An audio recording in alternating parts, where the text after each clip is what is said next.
picture, everything. All right, guys, welcome to Habesha Connection. I go by the name of Sam, aka Sam Fitness Food. Today we've got a guest from London town. Right, give it up for my guy Moses. Come on, guys, Moses. That's what I like to hear. That's right. Wait, this is the connection. This is the connection. Yes. I like connection. Yes, I like that. Habesha Connection. Habesha Connection. See that? How you been, my brother? I'm chilling, bro. How are you, man? Not too bad. How's it going? How's the lockdown been for you? Come on.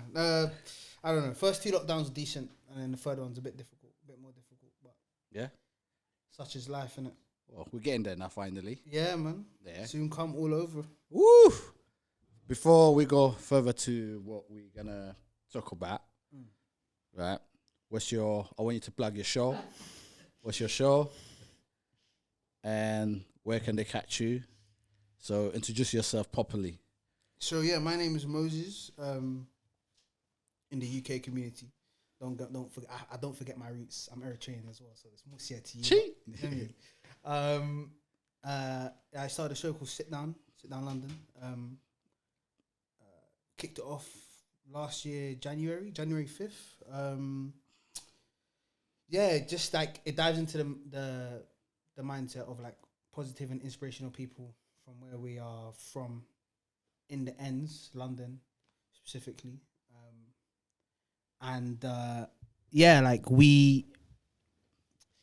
It's just like one of those shows, innit? Like I devise it from the four mantras, four things they live their life by, and that's it really. It's kind of just watch it and it all makes sense. Yeah, if you haven't seen it, go out there, support him, watch him.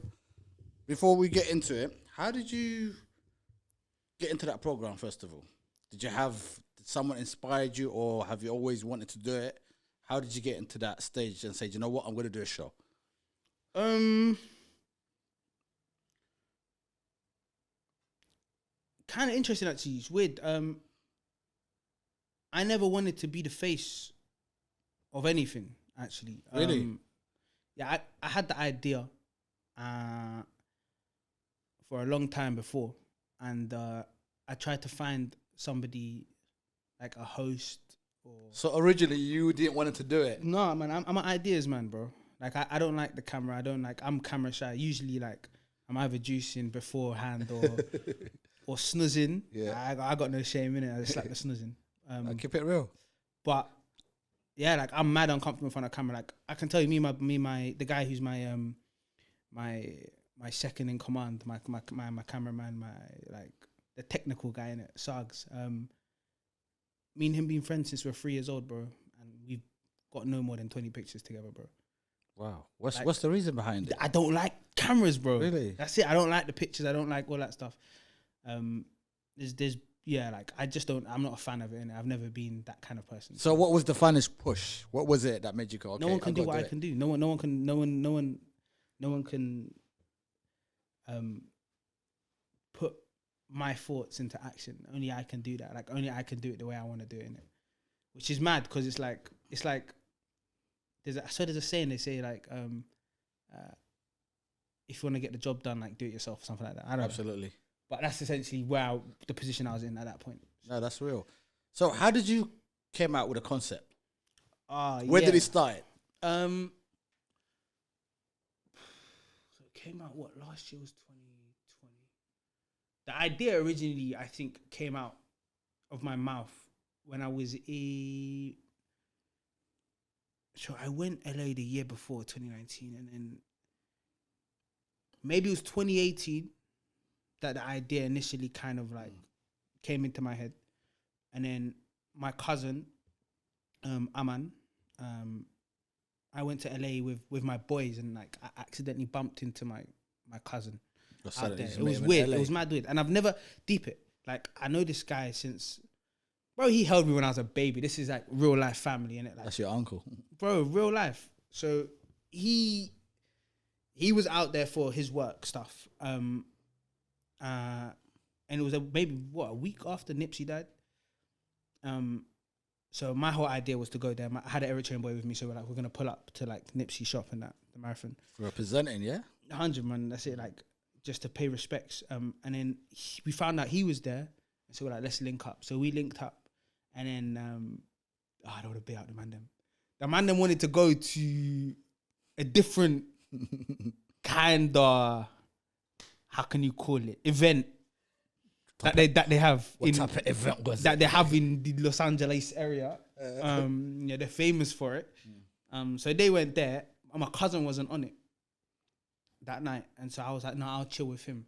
And that was potentially the night that changed my life, bro, because the way he spoke to me about everything and life and the journeys, and you know how people talk to them Jay-Z dinners and Yeah. Bro, So give you that inspiration, bro. He's one of my biggest inspirations, honestly. And he, his name's AK Emmanuel Kasai. I follow him. He does bits. Respect. And yeah, no, he basically broke it down to me, and then he's like, what do you want to do? And I was like, I have this idea for a show. And he was like, okay, like, what do you need?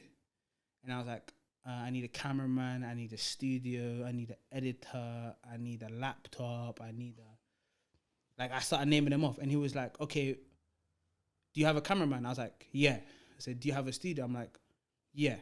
Do you have a laptop? Yeah. Do you, like, I was like, yeah. So what? What's stopping you? Yeah, what's stopping you in it? And he was like, bro, it's execution, bro. Just execute that. Just do it. I said, rah, like that. So that's the moment. Boom, like that. From that point on, that was April. I started filming in November, bro. Started planning, started figuring out the structure, the ideas behind it. And yeah, like that was literally it, bro. Like he was the trigger for me, really. So we need always someone that can inspire us, give us that little push. And that was the person for you. That was the person to initially inspire the execution. The idea originally came from, I can't remember what interview it was, but it was a Kano interview, and they asked him like, how did you get to where you got to? Like what are the steps? And he's like, I wish you asked me like 15 years earlier, car. Like I might miss out on something that potentially is important to somebody else. Like that could be like that thing that changes everything. And I just thought, yeah, like why not just catch them 15 years before they start blowing? And that's literally what I did. I just started shouting people that are doing their thing right now.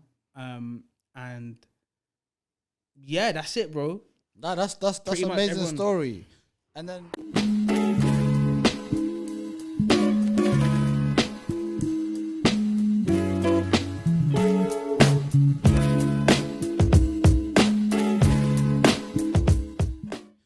then did you just went and did it? How did you feel on your first shoot? What kind of feeling did you get out of it? Because I know certain people might get a bit nervous. Certain people might think, oh, Mike, you know what? I'm not too sure this is for me. How was that for you? It was after work. At that point I worked in a school. I was a teacher. I love the way you just remembered every detail. Yeah, bro, you have to, man. I've my memories like that, like picture wise, like when important stuff like that. Which is really bad because if I don't remember stuff, then people are gonna think they're not important. Nah, like this year was just important to man. I came from work, so I was wearing my shirt and my tie and my work trousers, and I remember having like jeans and stuff in my bag. Like I was loaded up. My bag was loaded up. And I was like to my boy, should I change? And he was like this. Nah, man, fuck it. Like, what is like, do whatever in it. So I sat there in a suit, like basically shirt and tie. And the first guy I was interviewing was a guy called Etim. He's a videographer, really like real good videographer. And he was down in it, like, and we were just talking, and he was very he has an outgoing personality. His aura is big in it, like. So that was the perfect guest for me. Me, timid, nervous in front of the camera, like this. So guy. Hold on, that wasn't a plan with a shirt and tie. It was just off work, get on with it. You actually didn't plan. Yeah, bro, pretty much, bro. Because you know why? I looked at it. I've actually thought you planned it ahead. Nah, I'm like, this guy was serious. I'm like, if you look at the first season, all my clothes are from after work. Oh wow! I'm wearing a cardigan or whatever, like, or I'm even one time. I think for 2 episodes I was wearing a tracksuit because I done PE that day. bro. Like That's I real. can't lie to you, bro. I was Yeah, real life. Just I was working. literally, working. bro. But I got like a couple nudges from people saying that, like, you know, from who you are as a person, like, 'cause I really do appreciate constructive criticism. Like, I'm not one of those people that gets constructive criticism and takes it as negative. Like, I really see this as somebody caring about me and giving their opinion, and whether I take it or not is up to me. You know? But they were like, you're mad formal. Like, you're mad when you're wearing your shirt and your tie.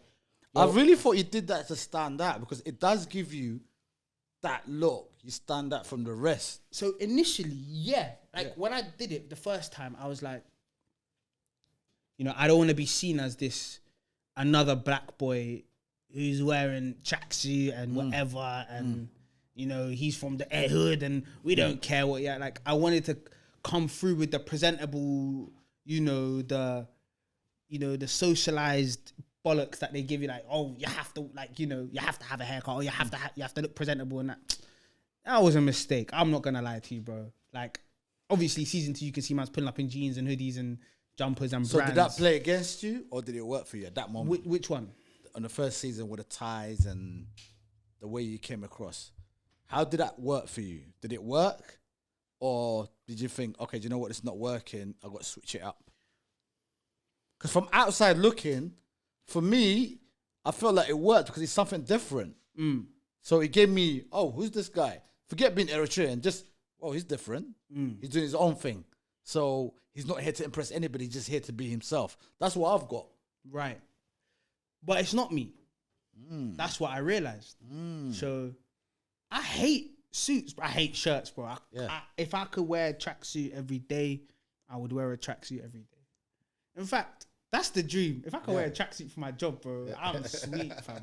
I can't lie. Like, it's small things, isn't it? So pretty much that, man, like, that shirt and tie thing wasn't me, and I made sure that season 2 was more, because obviously I don't speak as much because it's not about me, it's about the guest. So what I do show, I want to present me as much as possible without saying much. Do you get it? So if it comes to clothing wise, like every garment I've worn on my show has been from a brand from the ends. Oh, okay, so you're representing. Bro, That's amazing. Give it up for that, guys. Come on, let's give it back.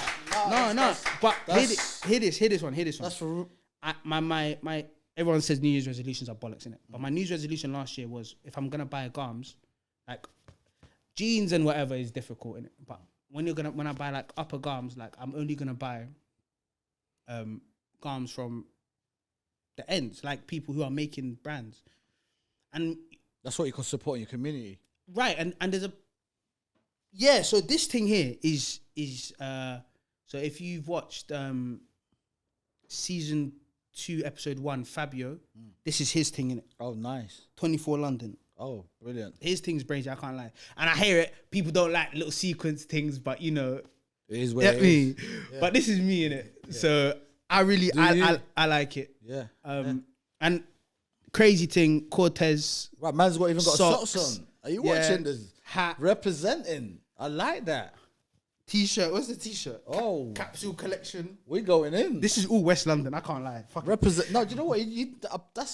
I've never seen anybody representing that much. But it's not. I don't wear it to represent. Yeah. I wear it to support. Like, at the end of the day, it's like you're consistently buying this Gucci, LV, and these man don't care about us. That's right. Bro. They expose, man. They take advantage. They use you or these man's influences to make their own thing. Like, but I remember when what's his name, Virgil Abloh, in 2018 or 2019 said streetwear is dead, but you're out here making streetwear for LV. It doesn't make sense. It don't make sense. So I'm like, how it goes. Fuck it, bro. You just got to support what you got to support, and that's it. Right? Nah, big up to you. Big up to you for doing that. I love it. I hope. And never ask for a discount. That's mad disrespectful. Just pay the price. That's right. Just pay it. And if you can't pay it, that's cool. That's cool. Pay the full price.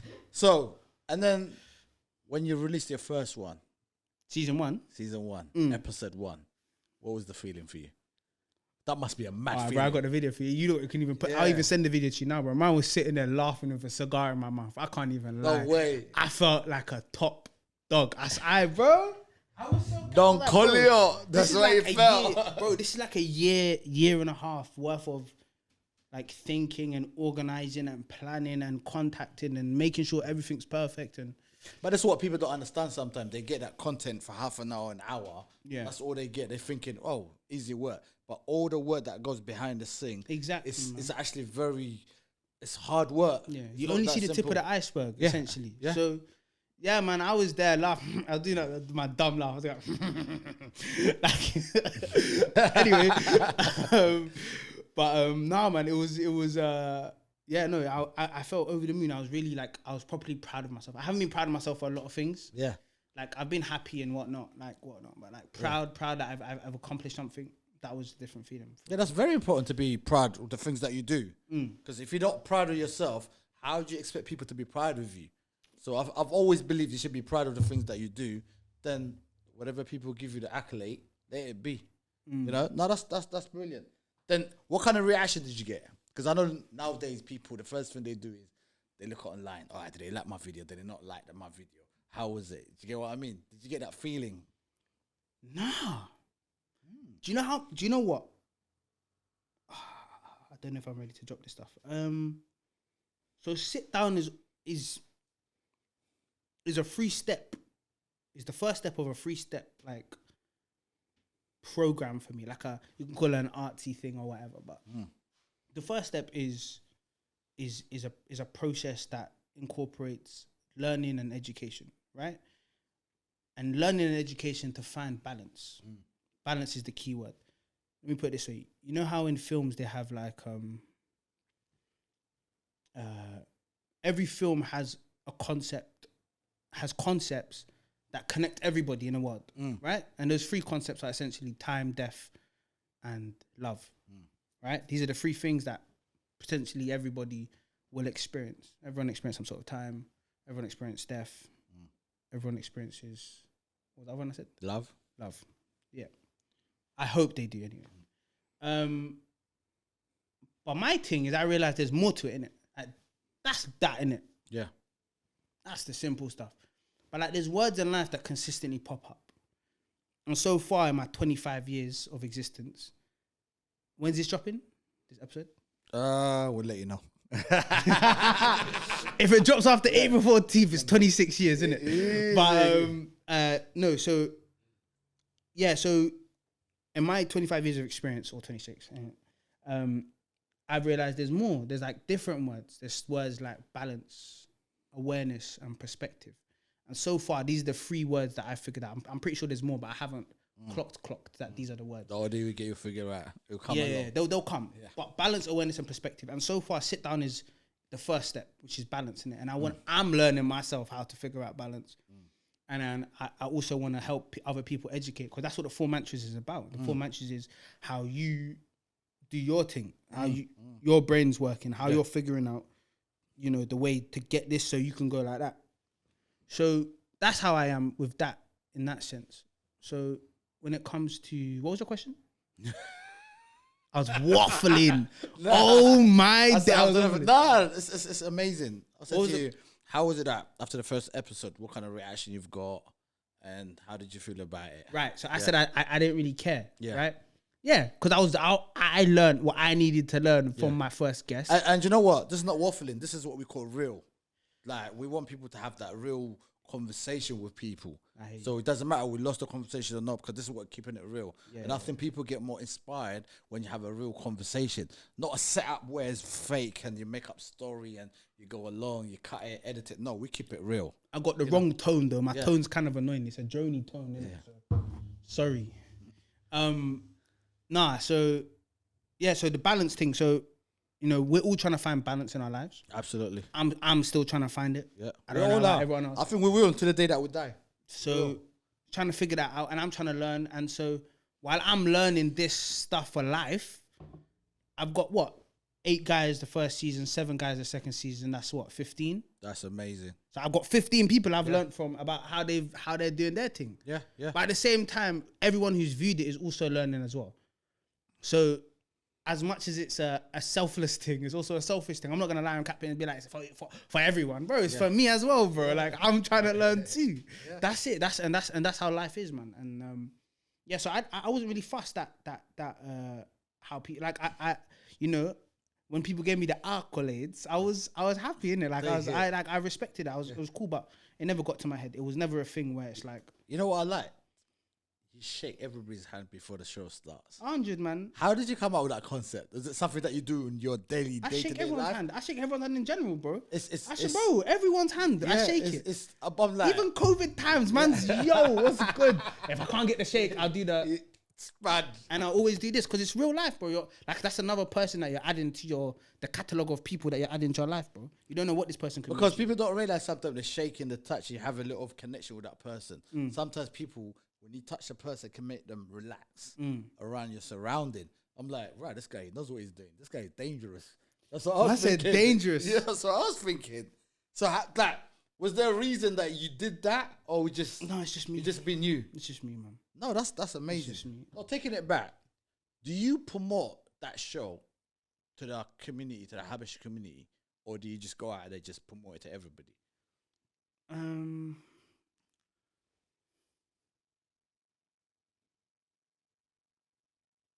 Not specifically to the Habesha community, if I'm being honest. I'll promote it to whoever follows me. Yeah.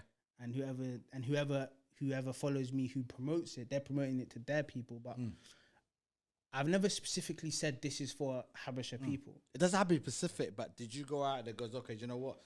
Come back to the community, go, this is what I'm doing. Nah. Is there a reason for that? Not that I can think of off the top. I mean, there could be some subconscious reasons, the deeper reasons maybe. You know, I don't know. Maybe I'm not that close to the Habesha community as I would want to be. Don't get me wrong. I got family. I've got friends. You know, but if we're talking about those people who are tied to your hip, I probably got a handful of Eritrean people, bro. Handful. Well, hopefully we get more exposure in this show right now. I mean, bro, so I beg you watch this show. Right, it's not. It's for me.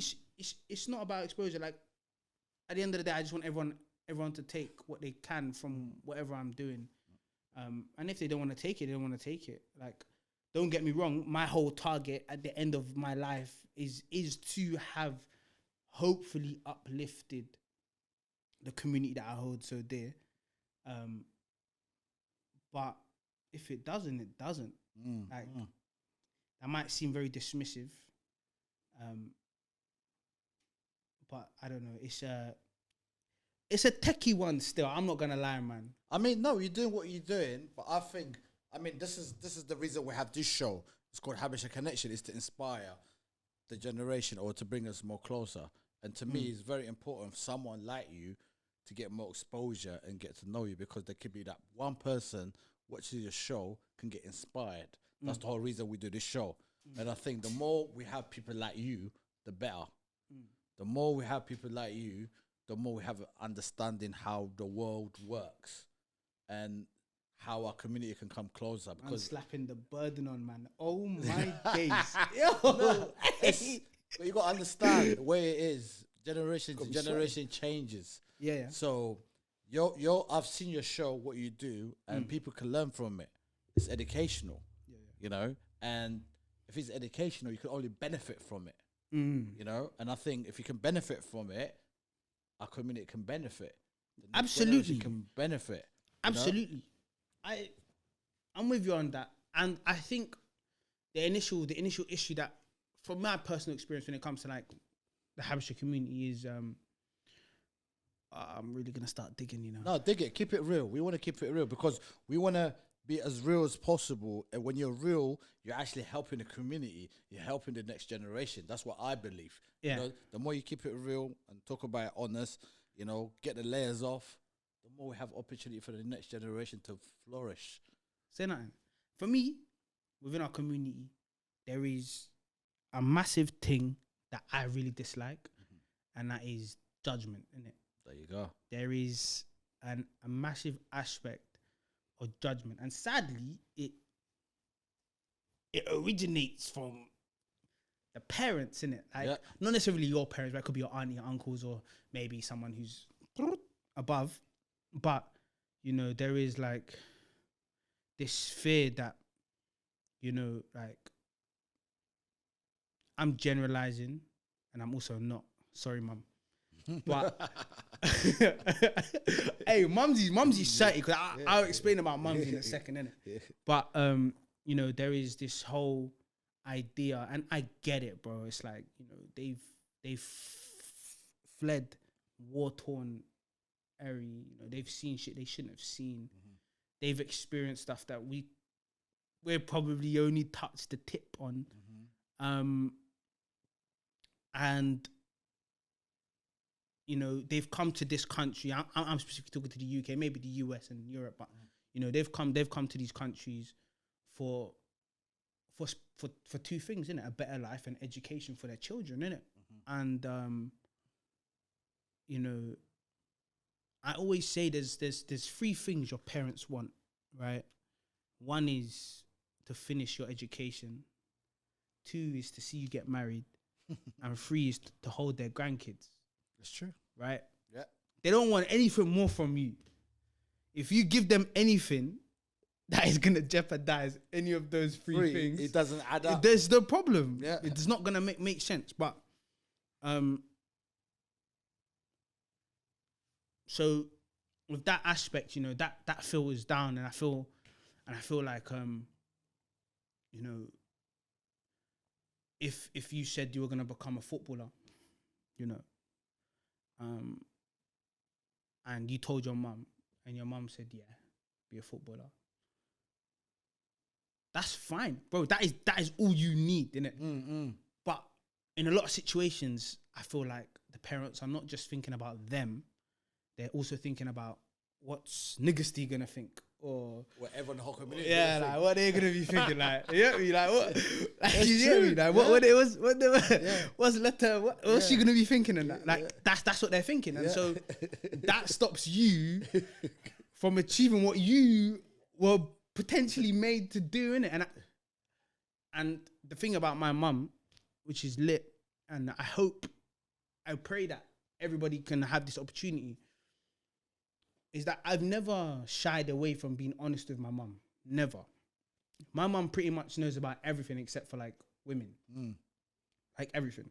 So like I went through the whole, I started drinking. My mum knew I was drinking. She's like, okay, like, like in 2 years you can wait. Yeah, word, ya akil, hashtag ya akil. Bro, she was all of that. And then there was the whole, like I started smoking weed. Bro.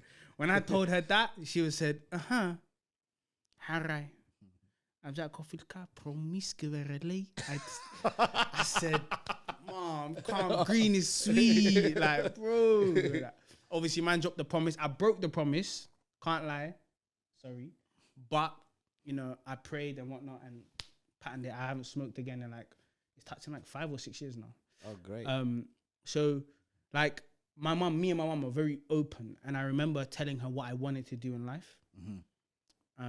And we made an agreement,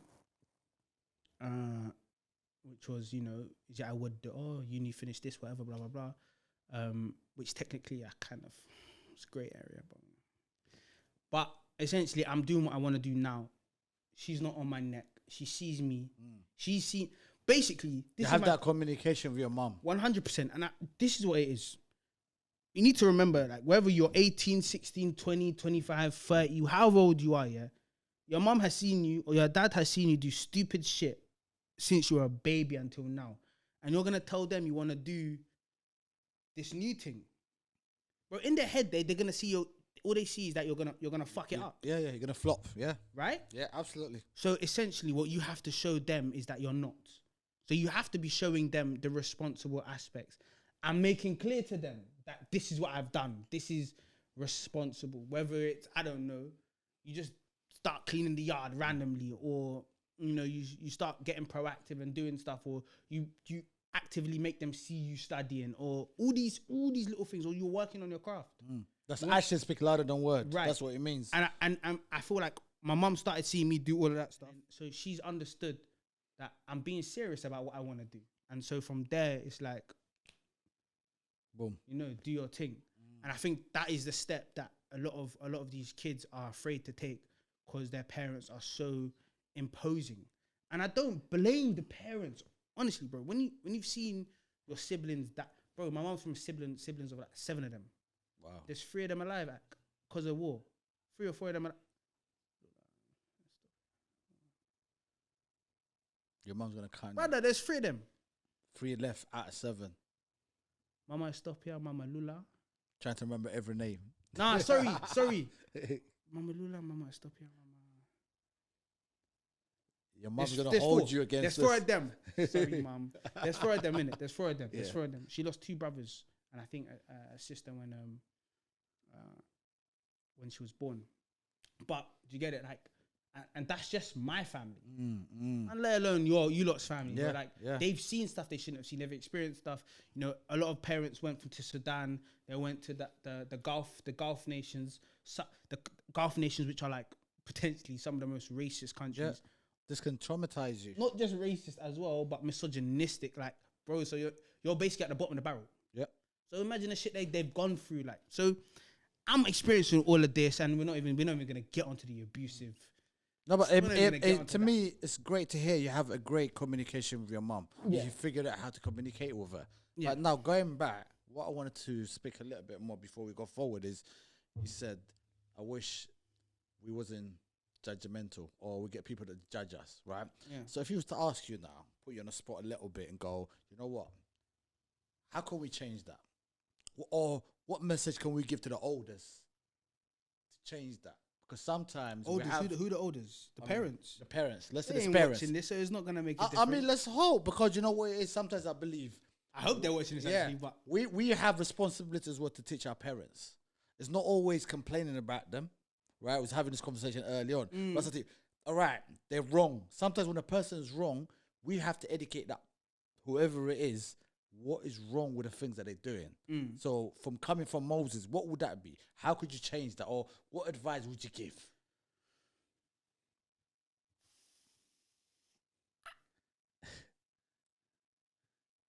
I don't think my mum has surpassed that, by the way, in terms of the judgment and the inability to see past what she knows. I think what I was able to accomplish with my mum was for her to appreciate who I am as a person and what I want to achieve. And But that's a great lesson. You went and showed her. yeah, You never sat back and Yeah, yeah, complained. yeah, So I think that's the key word for me. Hearing this, you actually went, yeah. plan. I to really show do her. appreciate the honesty thing. I really do. I really push it. Because as much as you might fear telling your parents this stuff, like, what are they gonna do? Like, what are they gonna do? Like, for real. Like, okay, you might get kicked out. Yeah. Cool. That's a techie one. I'm not gonna lie. If you get kicked out, you get kicked out. But like, if it's coming from a place of, like, you know, I don't know.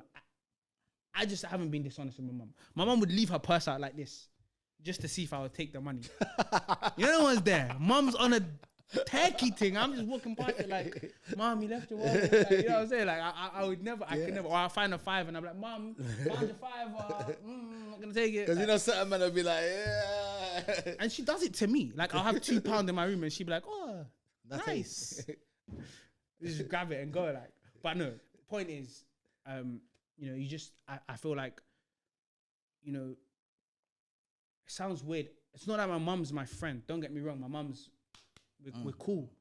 Obviously, there's that level of parental and child. But I think it's very important for you to create a relationship that is more than that. More than your parent telling you what to do and you doing it. More of like a conversation, a discourse, something that you can converse about, have a discussion. Obviously, there's certain things you're not gonna be able to discuss with your parents.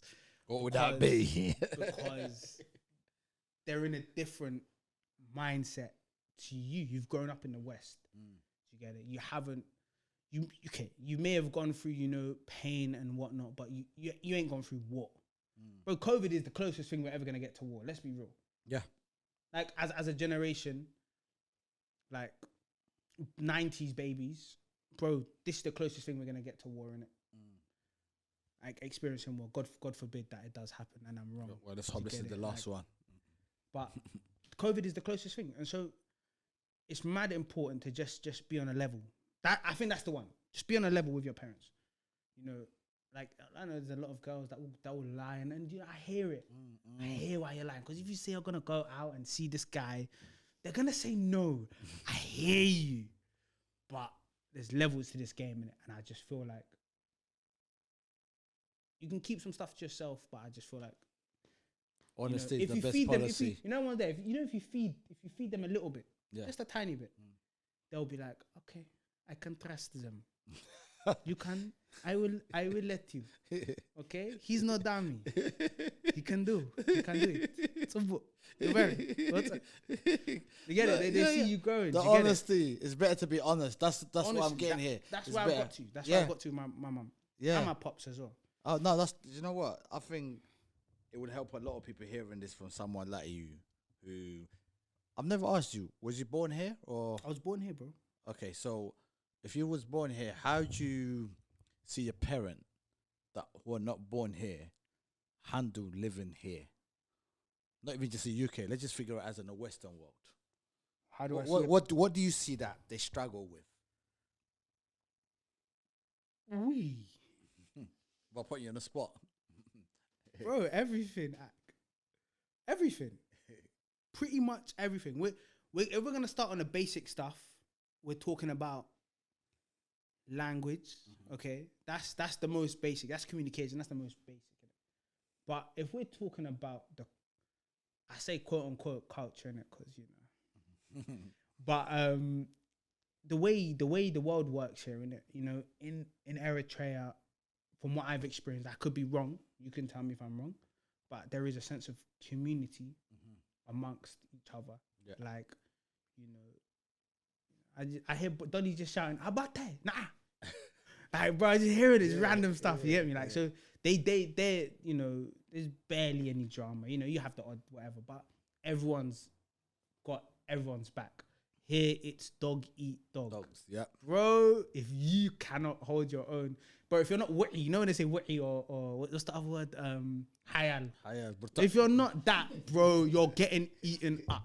Yeah. Facts. You can't come London and not be that. Yeah. Which explains my pops. I can't lie. It's not Hayal in it. Miskeen Zahawi. Nah, I love my dad. He's lit. But no. Do you think it's hard for them to integrate? Because what I see is a lot of Eritrean or Ethiopians that Habesha world, they keep themselves to themselves. I feel, correct me if I'm wrong, compared to other Africans or the Caribbeans, we're more quiet. At home, we're loud. Our parents. Outside, they're miskin. They calm, quiet, they keep themselves to themselves. And I think that sometimes plays against them. How do you mean it plays against them? I feel like they can go to certain places, they're not outspoken or they won't say what they feel. Give me an example. How can I put it? Let's say they're in the bus. There's a problem, right? Or how come, bro? Yeah, there's something kicks off, I right? thought as well. That's it. How come, they don't bro? get involved. I'm not getting, bro. Are you crazy? I'll get involved. That's you my get problem. involved? Yeah, I've got that issue. Don't get me wrong. Yeah. If there's some violence or whatnot and somebody needs to stop a fight, I'll stop a fight. Yeah. But I hear them. Yeah. That's not them. Understand, if you're, especially if like they're kids with them. Yeah. Yeah. If they're kids with them and they're out here stopping, bro, what if they get punched up by the in front of the youths? There's no recovery. If your parent gets punched up in front of you, you will not recover. You will not recover. But you know what I mean? We're more quiet. We're more reserved. Even the way we speak soft. Do you get what I mean? Compared to the Caribbeans or the rest of the Africans. Yeah, that's what I feel. They've been here for a long time. Maybe that's what it is. They've been here for a long time. Them and there. Let's be real. Like the oldest person I've heard that's been here potentially is maybe 30 years in the UK. I could be wrong, but that's me personally. The longest I've heard is somebody here's 30 years. Yeah, that's making me old, bruv. Maybe more than maybe 35 years. Yeah, potentially. You, how are you been here? Have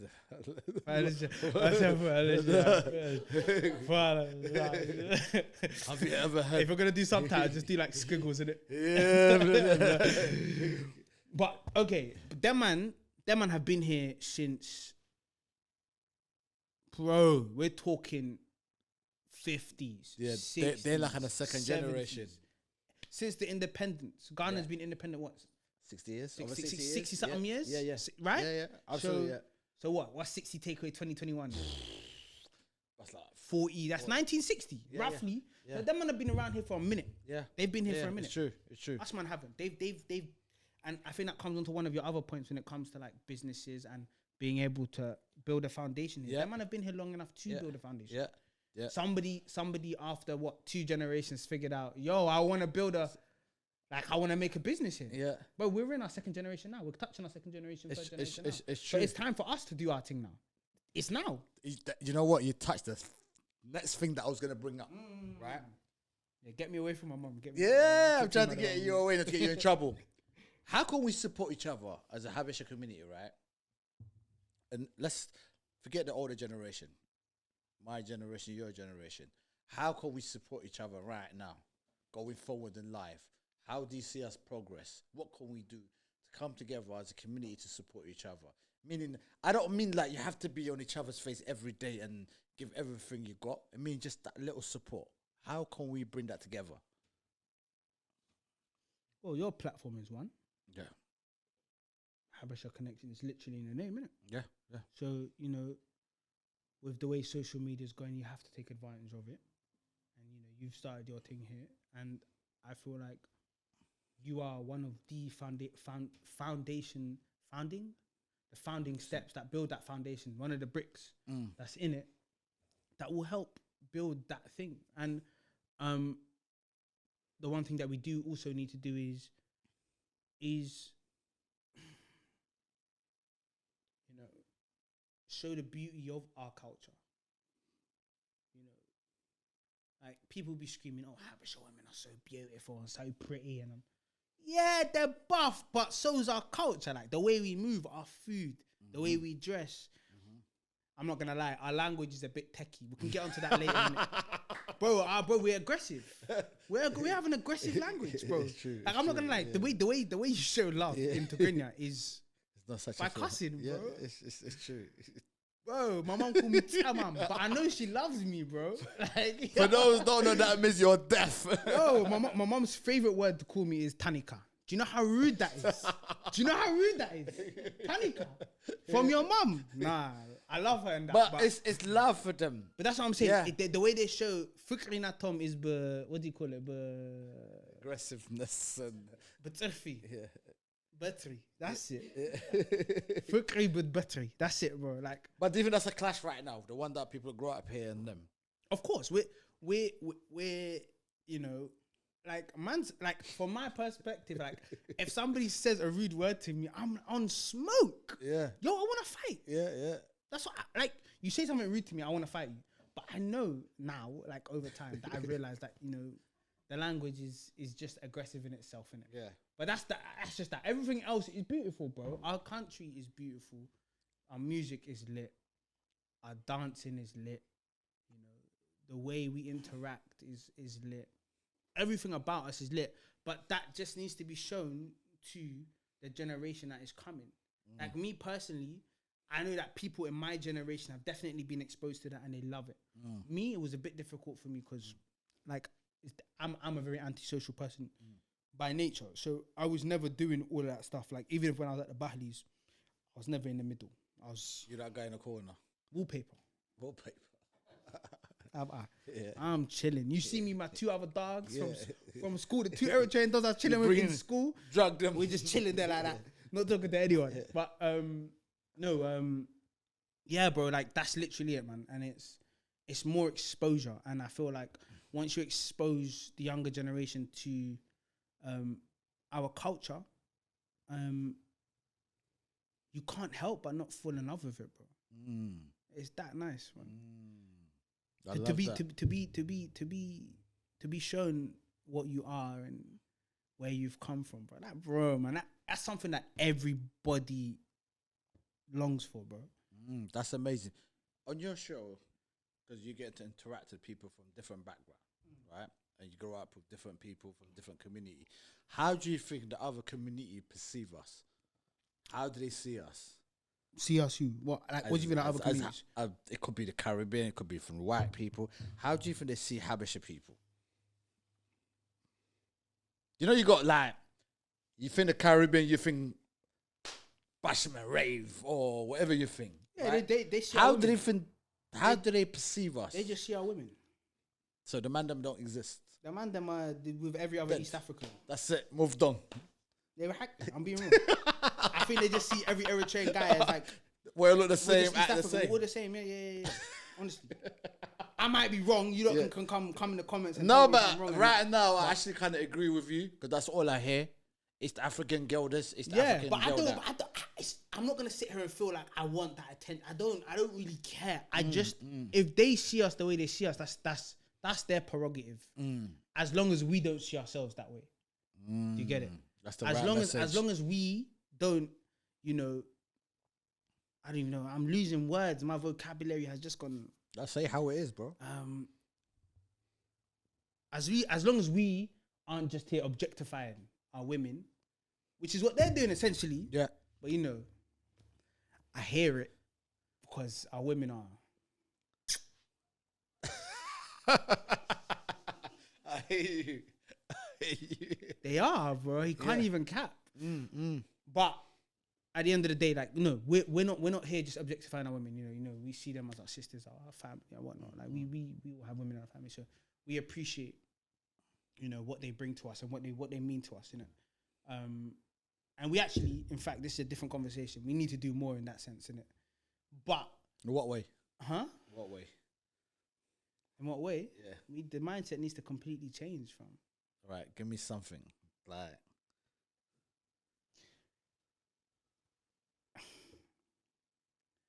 You know, I feel like we demand too much from our Eritrean women, innit? Us as men. You know, I feel Yeah. that we basically What is it you see? You think that we need to? I feel like we want them to be like our mums, basically. I hear that a lot. In no disrespectful sense. That's what we want. Yeah. We want her to sankat in Jara and make the tabby and, you know, it's so that get me the address, get it rocking. That I feel like that's what we want. But you know what? At the end of the day, like, what if she wants to run a 6-figure business? What if she ain't got time to be learning about Injara and whatnot? Like, But because we're in a culture where the man can't go to the kitchen. So do you think that's what, or did we learn that from our parent? A man can't do certain things, so we demand so much from our woman.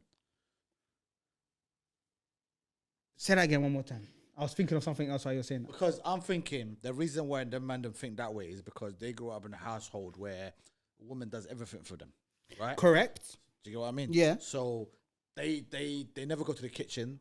So there's certain things a man can't cook, man can't do certain things. So automatically you grew up in a household looking at your dad doesn't do anything, your mom does everything. So as you grow up, you're thinking that's the thing to do with your wife or with your girl. Yeah, but that needs to go in the bin.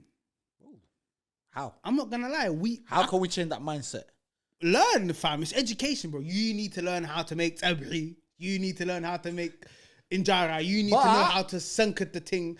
Everything, all of that with the ankle. You saying that sometimes women can stop that. They be looking like, no, you can't go to the kitchen because you know what? That's so tight. That's for women. You find me a woman that says that. You find me a woman that says that. No, but do you get what I mean? If you come to your and you say, I'm going to make injera today, she's going to be like, okay. She'll say, my wife does that. She'll tell you, don't come to the kitchen. No, she'll tell me, go to the kitchen. There I do you go. everything. That's the I point. do everything. But I've seen guys, they come from a household where they can't do that. So they feel But it's not like, about the household. Just because you grew up in that household doesn't mean that's your life forever. Do you get it? Yeah. It means, like, it's a lot, like, we can't be sitting here saying, you know, let's change the mindset of our parents. And we're not going to change our own mindsets when it comes to certain aspects. Like, don't get me wrong. I'm not gonna sit here and be like, man knows how to make the bomb Addis and the bomb Molokhia and all of that stuff. You know, whoever And you it's meet evidence now, of the girl that you're gonna marry, she's gonna hold this against you. She's gonna I tell hope she you, don't yo, see Moses, go to the kitchen, make me injera. I hope she don't see this. Listen, that injera bokol thing, all of that stuff, they'll make it wait. I don't know any of that, bro. My mom be put in different places in the yard, wherever it's warm or I don't know. But I'm trying to learn in it. But at the end of the day, the point is, it's like, you know, we are in a different generation now. Yeah. Okay. You know, we're in a generation that is pushing women empowerment, that is pushing, you know, important aspects, in life, and it's really, I feel like it's really important to be open-minded to that aspect. And open-minded doesn't mean that you're open to the thought, right? I need that to be clear. Open-minded means you're open to the action also, bro. Like that means you making a move in the right direction. So, man, I'm trying to learn as much as I can. Don't get me wrong, it's difficult. My mum be trying to do the cooking thing at like 9 a.m. I'm thinking, yo, forget that, man. I'm sleeping. But I'm trying. I want to learn. By the time I leave my crib, I want to be able to say. But that's the key word. You're trying. Yeah, I want to be able to say that I know how to make this and that and whatever and whatever. And be competent in places that quote unquote women have to be. Because what if you meet your dream girl? I mean, you've met yours. That's a bad question. Yeah. What if you meet your dream girl and she can't do all the food stuff? But what if you can do the food stuff? Huh? Take all charge. Right. Yeah, that's it. You got to take initiative. Yeah. That's facts. Yeah. So, man's trying to learn as much as I can. But this is important message that 100%. you're sending out, because there are people out there I have friends who they truly believe, no, kitchen is a woman's place. I hate them. You know what I mean? But you can stay in your lane because the world's moving. You're just gonna get left behind. There you go. That's another thing. Mukonan. Yeah. Ogri, yeah? When your daughter is chilling there and wife's dipped off to work and that and her hair's a mess, who's braiding her hair? It's got to be you. Yeah. Learn how to braid the hair. That's right. Learn it. Yeah. Learn it. Yeah. You know what I'm saying? Find a cousin, a sibling or whatever. Go Eritrea, go hairdresser. Learn how to braid hair. I'm learning too. So when I braid, you know what I'm saying? £50 a person. Ooh, cha. You know what, yeah, Moses? Talking to you early on, you said you do a bit of mentoring, right? Yeah. That's my main job. My main job is to be a mentor. Yeah, and I think it's a very, very important thing for people, especially for our community, to know someone like you. Because I'm thinking for myself, growing up, I always wished I had someone from my background who's a mentor. A lot of things can change. How did you get into mentoring job? I was lucky. I can't lie. I said I'm a mentor, but I was very, very lucky. So I used to be a TA in the school. I used to be a teaching assistant, and there was a kid that I had a great relationship with, who I had a great relationship with, and you know, he had his own particular stuff that I was in tune with, and when I told him I was leaving, he was very upset, because the education system isn't for me. I realized that when I was in it. And I realized that 100% when I was working for it. But he basically went to the people that he talks to, and he was like, can he be my mentor? Because I don't have a mentor, and he used to have a mentor, so he doesn't have a mentor anymore. And he was like, can he be my mentor? And they were like, yeah. Contacted me, patterned it. It's cool. Like, and it's literally my perfect job. It's like, all I have to be is myself. And I get paid to be myself. And I think that's a dream for everyone, really. Absolutely, yes. To get paid to be yourself. Yes. And not on a disrespectful or like outrageous level. Because I can be like mad, but like on a level where it's like, you know, you can share your ideas, you can, you know, you can inspire, you can do so many different things. And with him, he's very he's amazing, bro. His brain, the way it works, the way he processes things is so lit. So, You know, he asks questions that are far beyond his age, and I give him responses that are far beyond mine. Like, it's crazy, and it's like, you know, I try to just keep it real with him, and I feel like that's one thing that's really important. I feel like, as we were talking about earlier, you know, the honesty thing. Yeah. I think once you start that from the beginning, you start that from early, you know, it's I think it continues through. It continues. It's like a domino effect, you know. Yeah. You're honest now, you'll be honest in 10 years. Yeah. So it's like, yeah. That's amazing. If people wanna, I'm always looking out for my people. If people want to contact you in private and they want to mentor their kid, are you available for that? How does that work? Let's say somebody's watched this show now, right? And they want me to mentor their child. Yeah, and somehow, you know what? Because I'm just looking at it. When I was younger, or any Habesha kids out there, right? Even for the parents, if they had any Habesha mentor, it would be more easier because you'd be able to communicate with the parents easier. And it's easier for you to communicate with the kids as well. Do you get what I mean? So, I'd be down for it, but I'll be frank with you, lot, bro. Man's not free in it. Listen, I don't believe free. Free alone. I don't believe free. There's no such a thing as free. There's no such a thing as free. Do you get work is work. And you know what? In fact, they should pay you more. Nah, they can't afford that. But no. We can discuss. We can discuss. We can discuss. Do you get what I mean? Yeah. No, forget free things. It's a job. But no, I can definitely. I'm definitely down to mentor, man. I'll be real with you. My Instagram account, SITDOWNldn Instagram. Yeah, we'll put it somewhere there. I'll be real with you.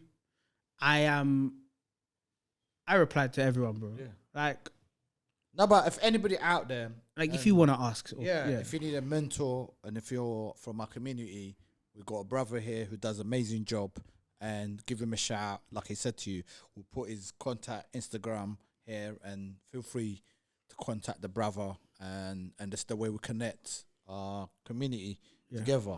Disclaimer, sorry. Yeah. I'm not perfect. I'm not this shining light that I don't know if my man is trying to make it that way. That's not man. That's not me. Don't believe that. But you know, and I haven't experienced life to its extent to the fullest. I'm still learning. In fact, I haven't even begun in my eyes. Like, I'm still at the bottom. I've barely bought a ladder to climb.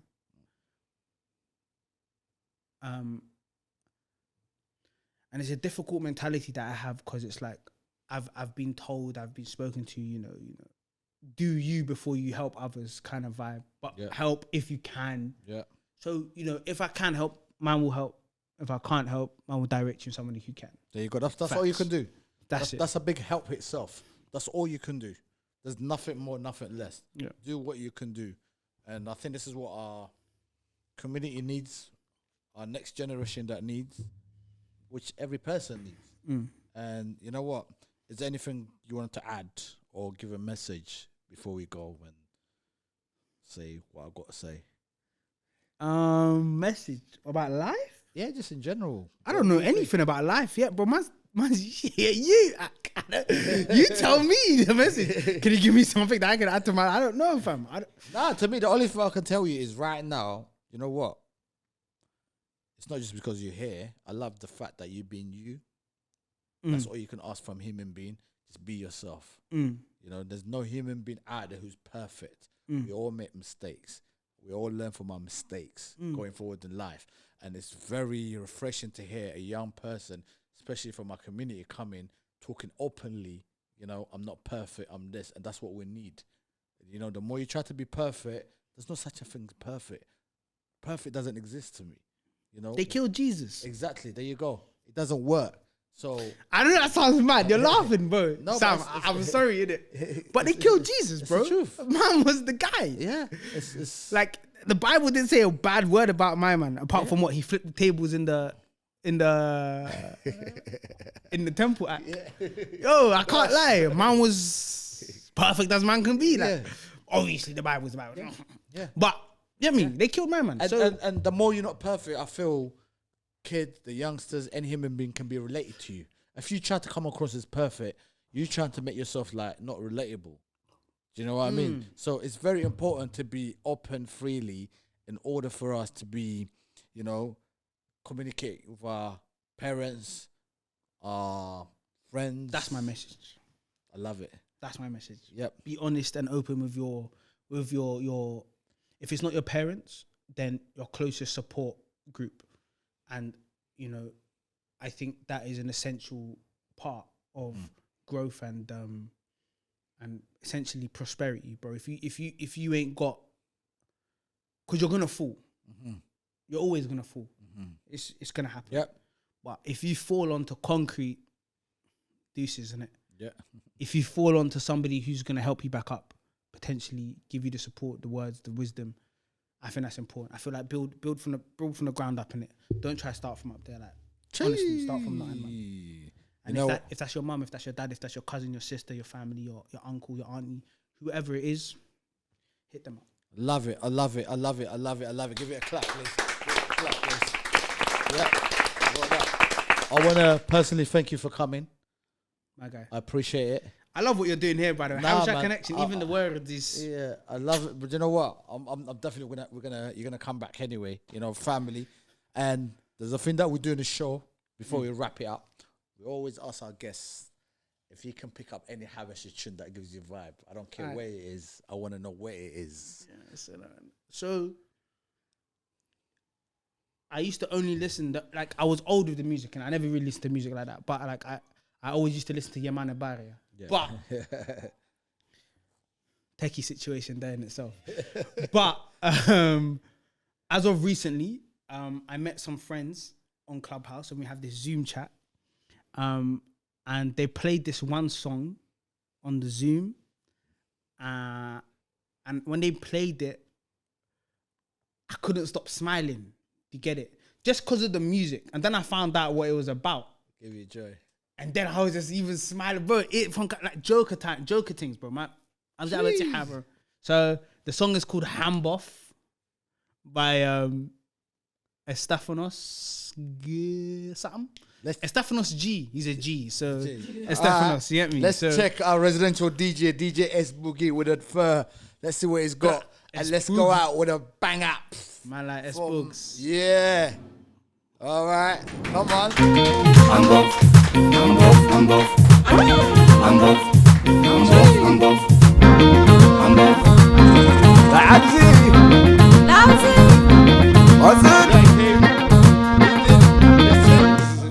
أنت عملي أنت بلاها همبوف حدي أوسر حدي أتغلب حدا عرف أنت عملي أنت بلاها همبوف